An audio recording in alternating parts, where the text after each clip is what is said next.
Good evening, everyone. Welcome to another video on this channel. Make it an amazing day.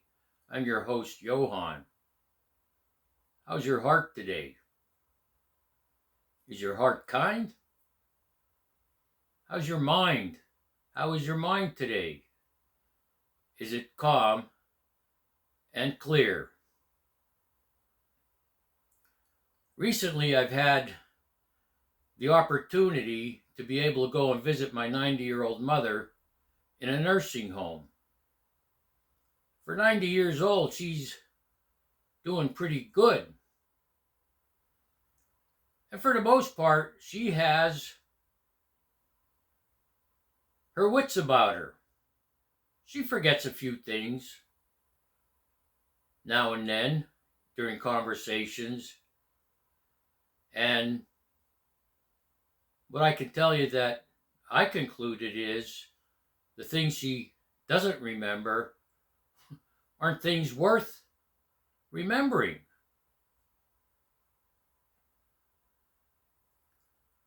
The topic of this video is, what's your method? What is your method? Let me explain. I believe from my experiences and observations,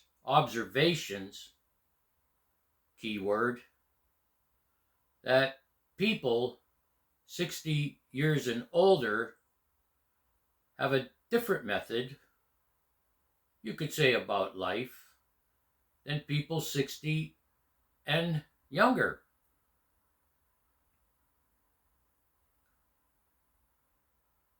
The discussions I've been having with my mom entail a lot about what we call the good old days.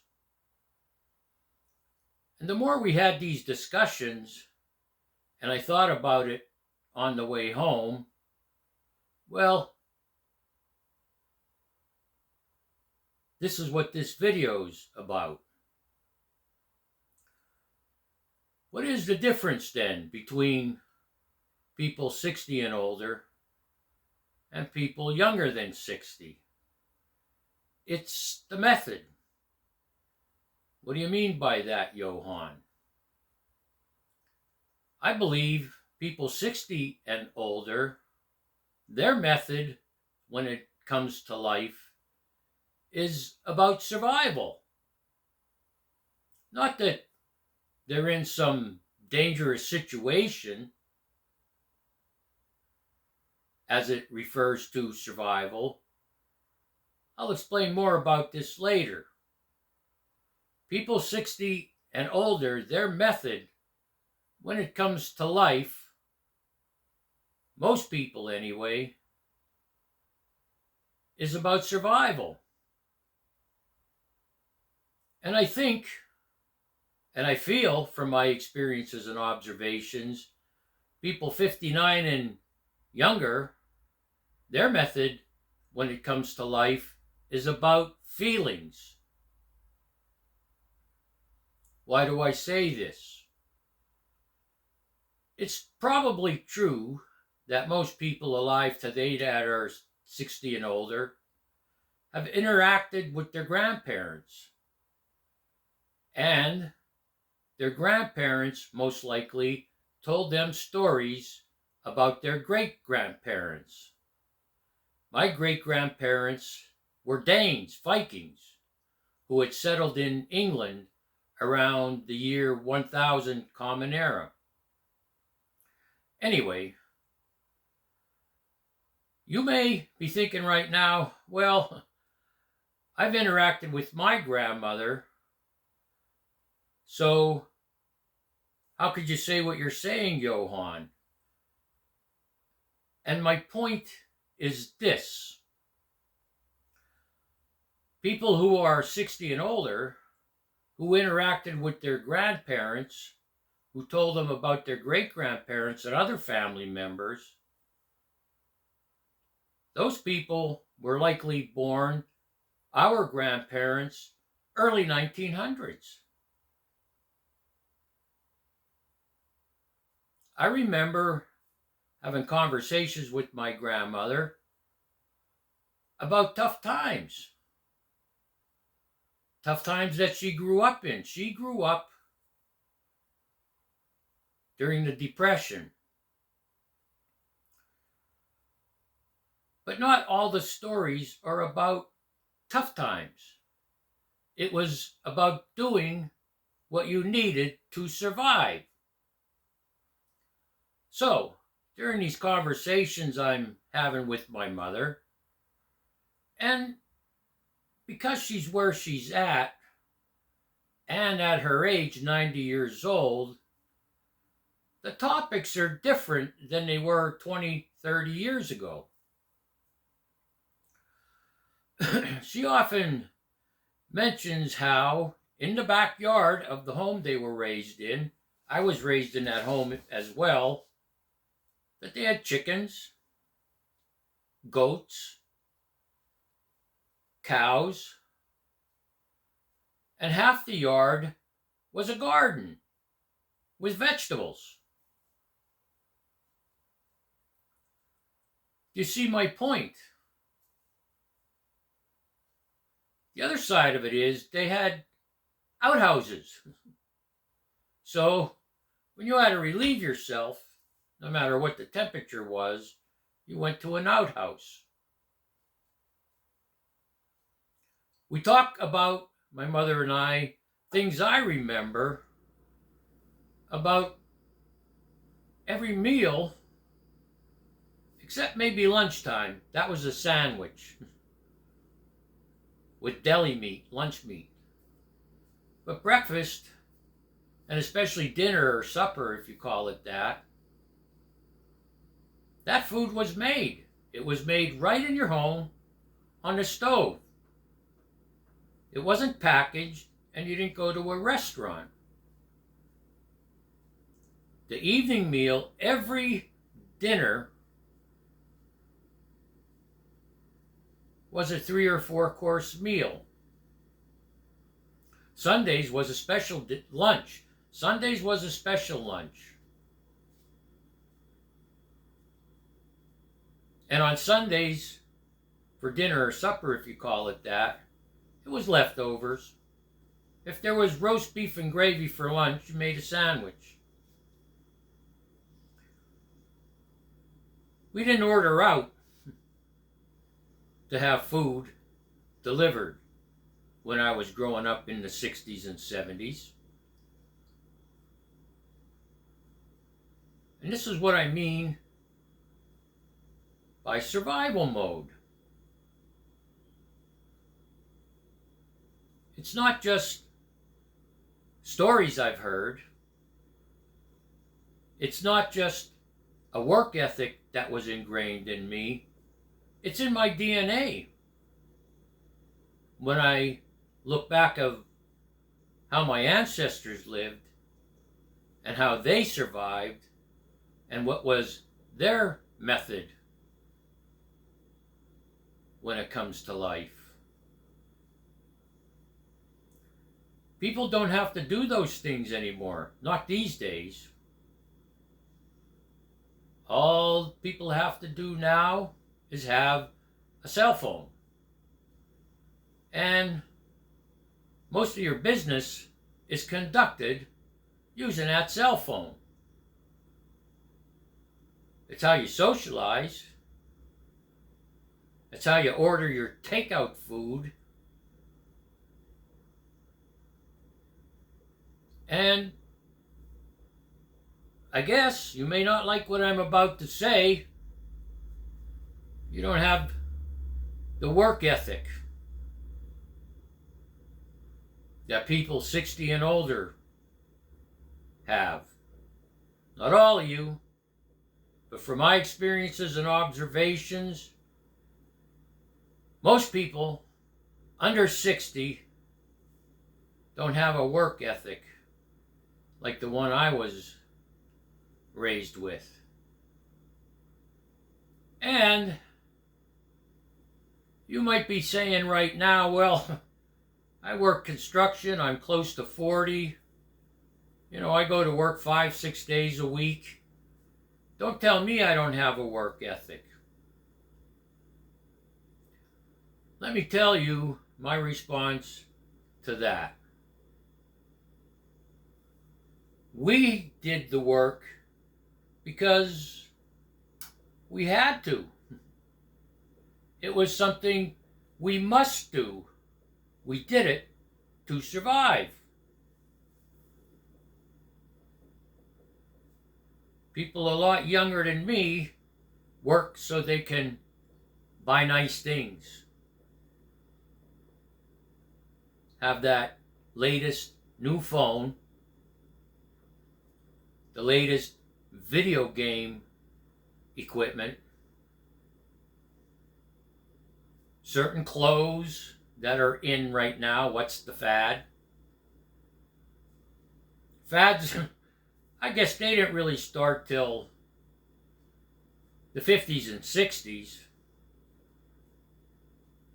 But what I know about people from the 40s, 30s, and 20s, and it's remarkable.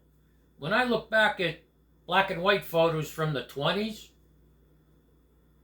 mostly all the men were wearing suits, ties, and I guess you call them a fedora.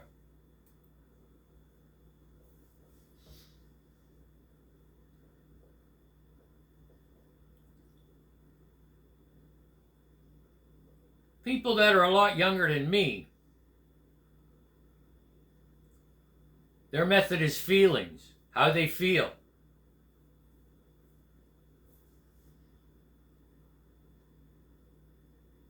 It's not from something inside. It's up here. That's your method. And again, a lot of things are done using a cell phone.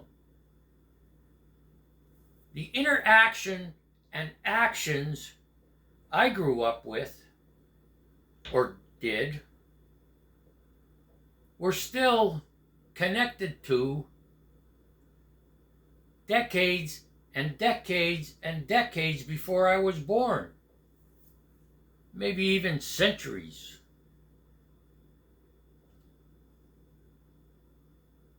If you wanted something, you didn't pick up the phone and order it. For quite a long time, you didn't go to a supermarket for your food. If you lived on a farm, it was farm animals and vegetables and fruit trees.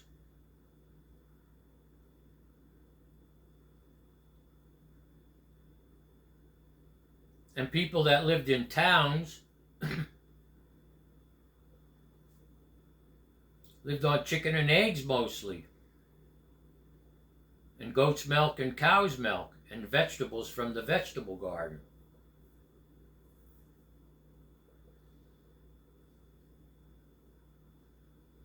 I don't live. My method today, I don't live based on my feelings. Does that mean I don't have feelings? Yes, I do.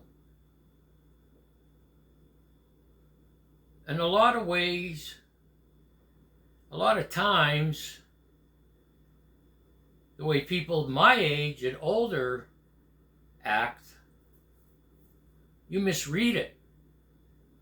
You misread it because you look at the world based on your feelings.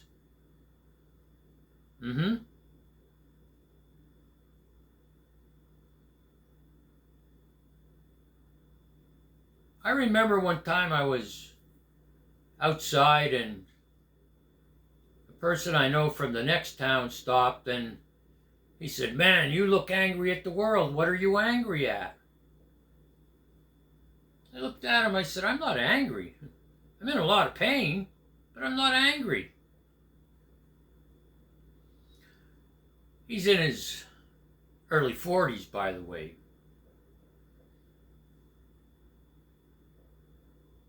But it's feelings. In that situation I just described, I remember when I was growing up,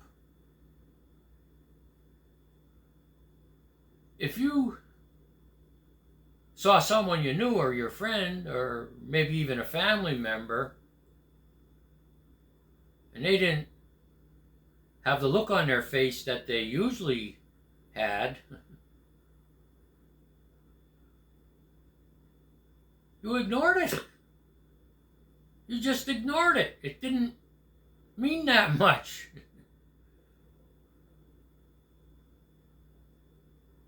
Or you might ask them what's wrong with you, and you might regret it. But we weren't so emotionally tied up in appearances that way. It wasn't feelings like it is today. If someone was angry, you knew it.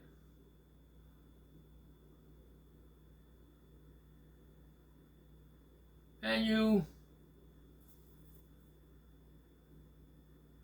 didn't interact with it. You probably just ignored it.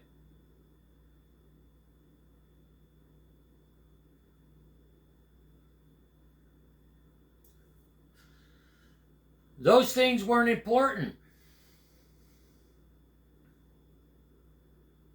Those things weren't important. So what's your method when it comes to life?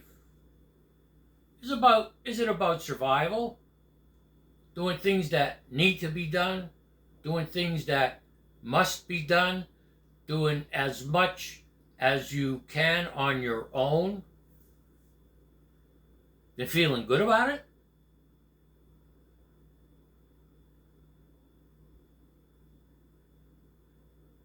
Or are you the type that's caught up in feelings?